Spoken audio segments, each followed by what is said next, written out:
علم 9۔ میرے پاس ایک خیال تھا جسے میں شیئر کرنا چاہتا تھا۔ مسلمان اکثر اللہ تعالیٰ سے منقطع ہونے کی شکایت کرتے ہیں، حالانکہ وہ مذہبی اجتماعات میں شرکت کرتے ہیں اور مذہبی لیکچر سنتے ہیں۔ اس کی ایک بڑی وجہ یہ ہے کہ انہوں نے وہ غلط رویہ اختیار کر رکھا ہے جو سالے پیشواؤں کے رویہ سے متصادم ہے۔ وہ حلال تفریح کی تلاش میں ان سرگرمیوں میں حصہ لیتے ہیں۔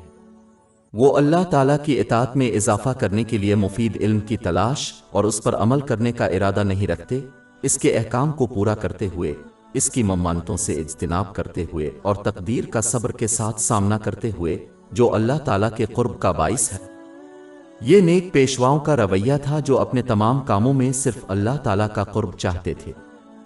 اس بات کا تعین کرنے کا ایک اچھا طریقہ ہے کہ آیا کوئی شخص صحیح رویہ کے ساتھ کام کر رہا ہے، سرگرمی میں حصہ لینے کے بعد خود کا اندازہ لگانا۔ اگر انہوں نے مفید علم حاصل کیا یا انہیں مفید علم یاد دلایا جو انہیں اللہ تعالیٰ کی اطاعت میں اضافہ کرنے کی ترغیب دیتا ہے تو یہ مفید ہے۔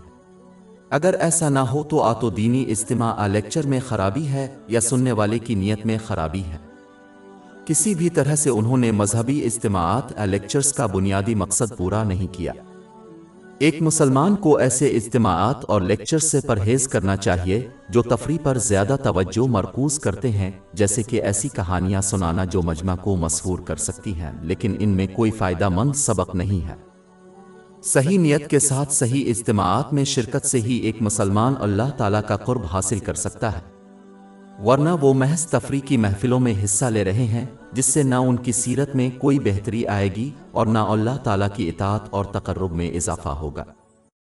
ہماری ویب سائٹ www.sheikhpod.com پر 400 سے زیادہ مفت e books, audio books, infographics, podcast اور بلاگ دستیاب ہے۔